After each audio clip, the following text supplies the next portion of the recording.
Alors, monsieur le maire, j'ai envie de poser une question liée à cette centralisation. Cette commission est parfois logée dans les mairies.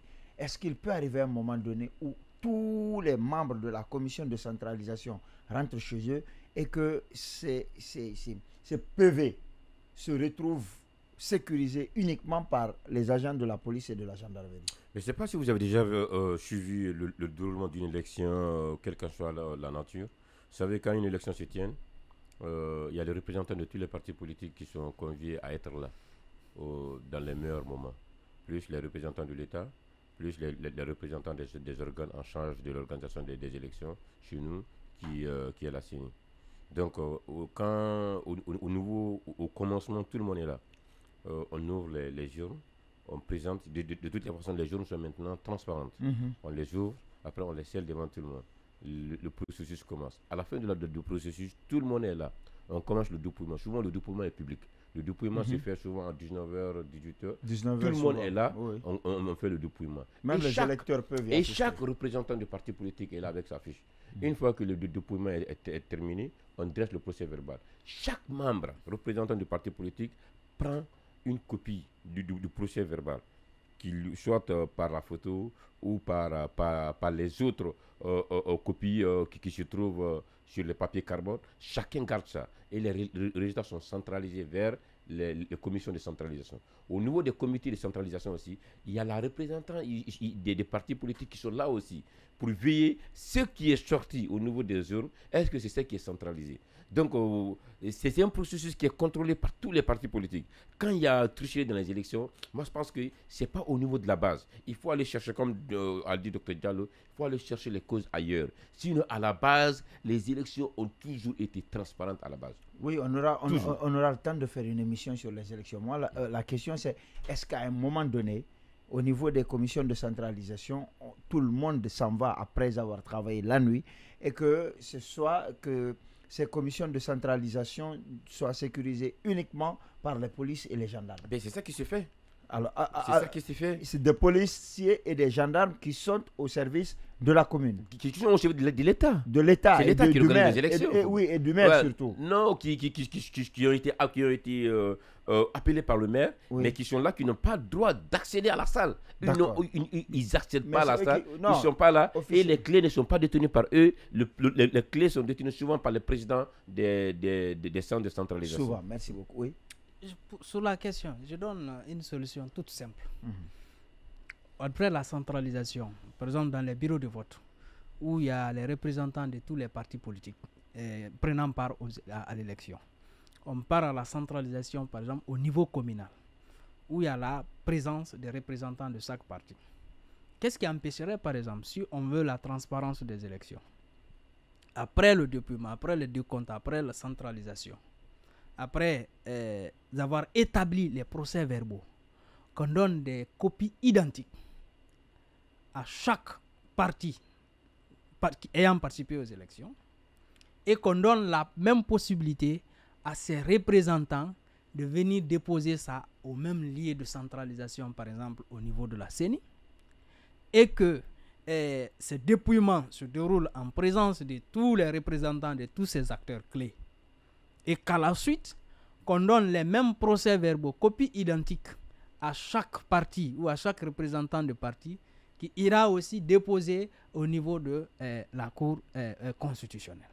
Si cela a été fait, si par exemple le préfet qui a reçu les procès-verbaux centralisés et qui a eu la charge de les remonter au niveau national a substitué ces procès-verbaux, et il se trouve que il y avait 5 candidats. Chacun de ces 5 candidats a une copie.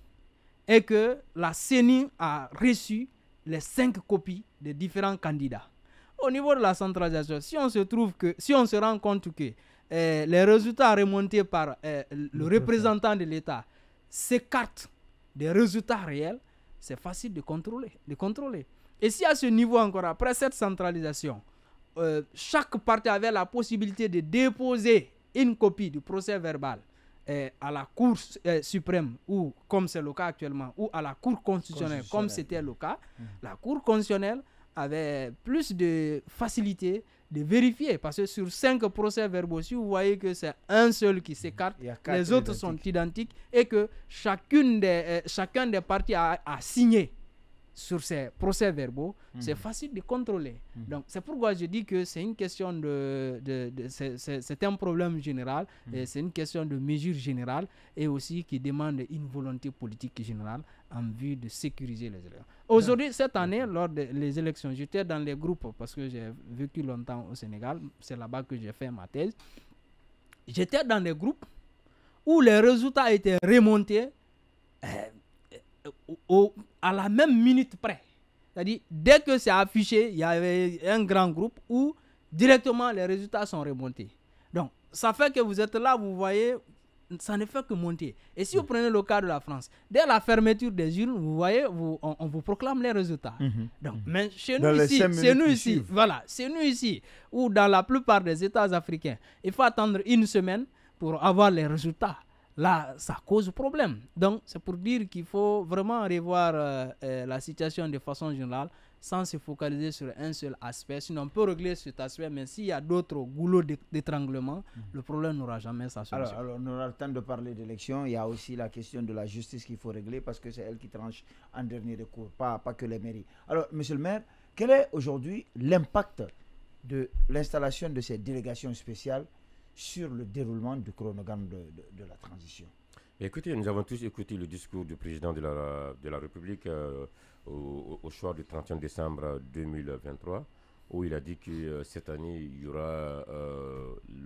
aura l'installation des délégations spéciales dans toutes les collectivités, sur toute l'étendue du territoire national. Et il a également dit que courant 2000, pour préparer bien sûr les futures élections communales dans toute impartialité, il faut ajouter que les membres de la délégation spéciale ne seront pas autorisés, ne seront pas permis à se présenter lors des prochaines élections parce qu'ils sont là pour une certaine neutralité dans le cadre de l'organisation des élections à venir.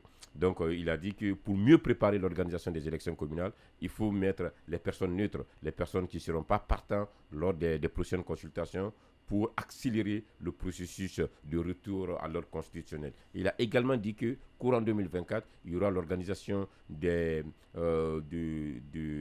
élections référendaires pour doter notre pays d'une nouvelle constitution. Donc je pense que les choses sont en train d'être faites dans ce sens. Mais l'impact réel, ça veut dire que ça envoie un signal à tout le monde que le discours qui a été prononcé sera respecté et les délais qui ont été donnés vont sûrement être respectés. Si ce premier volet a été respecté, donc je pense que les autres vont suivre courant 2024. Les délais, puisque les délais respectés, ça m'étonne parce que le Premier ministre a parlé d'un glissement et a appelé les partis politiques à accepter un glissement. Est-ce que c'est justement pas derrière ça une volonté de mettre des gens qui n'ont pas été élus par les partis politiques? Parce que la plupart des maires, on connaît, ils sont élus par, c'est même pas la plupart, mis à part quelques personnes qui sont élues sur des listes indépendantes, sont élus par des partis politiques. Est-ce que ce n'est pas une façon d'exclure complètement les partis politiques de la gestion de la transition?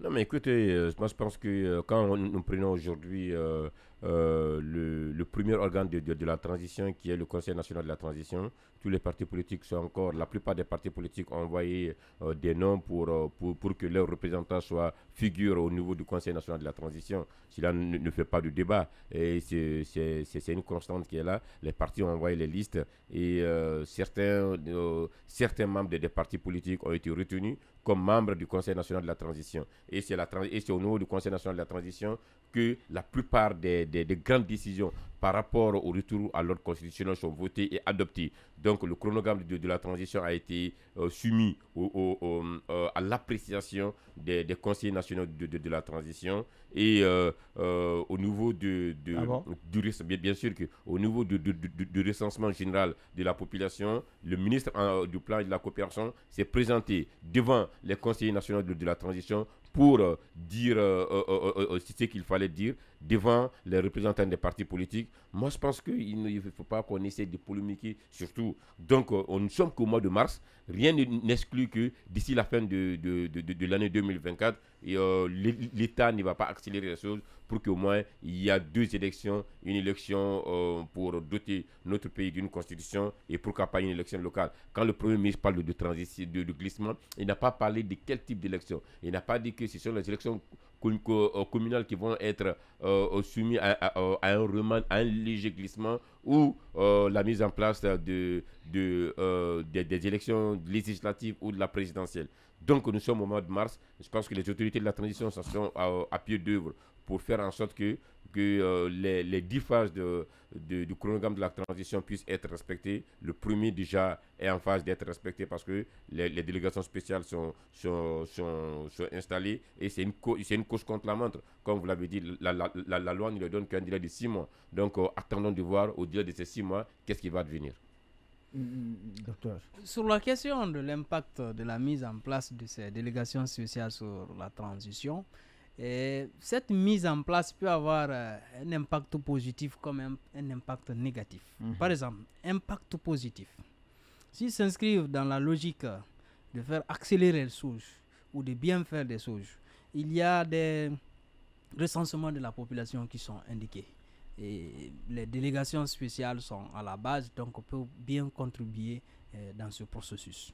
Et comme l'a dit aussi M. Condé, lors du processus des processus électoraux, ces autorités locales jouent un rôle non négligeable dans la réussite des élections. Donc si dans ce cas, ils décident de bien servir ou de faire avancer les choses, ils peuvent bien aider l'État qui est responsable de l'organisation des élections afin que les élections se passent dans les bonnes conditions. Mais au contraire, ils peuvent aussi servir d'arrière-plan du pouvoir en place. Comme vous le savez, ceux qui sont là ont été tous nommés par le pouvoir en place. Et c'est bien qu'il y a ce qu'on appelle par exemple en droit constitutionnel le devoir d'ingratitude que certaines autorités peuvent exercer en observant la neutralité dans le cadre de l'exercice de leurs fonctions, mais c'est un exercice qui est difficile à réussir. Donc généralement on se croit être redevable de celui qui nous a mis en place et qui peut nous enlever de là aussi. Et surtout que si on pense qu'après ça, il peut aussi nous donner d'autres possibilités d'occuper d'autres fonctions. Donc, s'ils s'inscrivent dans cette logique, ils vont être là à la sorte de pouvoir en place. Et si le pouvoir en place ne s'inscrit pas maintenant dans la logique d'impartialité des élections, ça peut être un pion ou des possibilités pour le pouvoir en place de manipuler le processus électoral selon son choix et selon sa vocation. Donc, c'est pour dire que leur impact, on ne saurait l'évaluer au départ, mais nous les attendons à l'arrivée pour voir s'ils ont bien joué ou s'ils sont mal joués, si l'impact a été positif ou si elle a été négatif. Moi, je pense que pour suivre dans le même cheminement que M. Diallo, il y a quelque chose de très important qu'il faut signaler. C'est que l'ensemble des membres qui vont être là ne sont pas issus d'un parti politique. C'est-à-dire qu'ils n'auront pas d'arrière-pensée à dire qu'il faut que je travaille au moment des élections pour faire gagner tel ou tel parti, parce que c'est des personnes qui n'ont pas été désignées par les partis politiques qui sont aujourd'hui à la tête des collectivités, contrairement à aux anciens conseillers qui étaient là, où chaque maire, dans la plupart des cas, à part quelques, comme l'a dit M. Diallo, quelques candidats indépendants, chaque maire était issu d'un parti politique et ce maire avait, même s'il ne le disait pas, quand même dans son subconscient, il allait faire en sorte que pour faire bénéficier son parti politique lors des prochaines élections. Et cette fois-ci, malheureusement, donc heureusement, c'est possible qu'un maire fasse bénéficier quelqu'un. Non, mais donc, comme il a dit, je dis comme il a dit que ça peut, cette fois-ci, ce problème a été écarté. Oui, les mais est-ce personnes que qui c'est sont pas, là... c'est pas une Non, façon aussi laisse-moi pour le juste finir. CNRD Les personnes qui de sont... mettre en place son candidat? Les personnes qui sont venues ici, il n'y a pas un candidat. Le CNRD n'est candidat, jusqu'à date, n'est pas candidat. Aucun membre du CNRD ne peut se présenter lors des prochaines élections. Ça a été dit et Mais ça a été redit. ils pourraient avoir leur candidat, Oui, voilà, leur préférence. de toutes les façons, nous en Guinée, on est toujours en pied à créer des problèmes là où ça pose des n'existe pas. questions. Oui, tout simplement. aujourd'hui, le CNRD, même lors du dernier discours du président de la République, a dit qu'il ne sera ni candidat, aucun membre du gouvernement ne sera candidat. Aujourd'hui, aucun membre d'aucun président d'une délégation spéciale d'une commune ne peut être candidat. Donc, si nous voyons là où les choses sont en train de venir, ça veut dire que toutes les personnes qui vont être là, dans le cadre de l'organisation des élections, personne ne sera candidat et personne n'aura un parti pris. Je pense que c'est la meilleure voie à suivre pour avoir les meilleures élections depuis l'indépendance de notre pays. Quelque chose à rajouter? Bon, je voudrais tout simplement dire, comme il a dit, tout dépendra du jeu dont voudra jouer les autorités de la transition. Si elles veulent jouer à la neutralité, ça peut apporter beaucoup de choses, mais si elles décident de prendre parti, ça peut aussi rapidement, jouer quel va être le rôle et les limites d'un président d'une délégation spéciale? Ben ça a été défini par la loi quand je prends l'article 104 du Code des collectivités locales qui dit que les pouvoirs de la délégation spéciale sont limités aux actes purs administratifs.